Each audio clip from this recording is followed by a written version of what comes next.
Hello everyone, welcome to this video.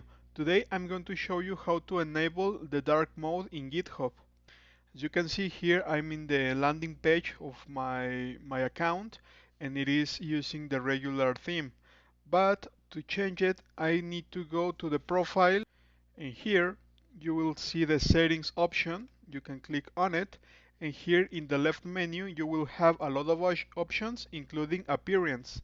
Then you can click on it and here you will see that GitHub will get the system preferences by default, but you can switch to the single theme option and here you can select the dark default, the dark high contrast, or anything you need. I prefer this dark default, so I will let it.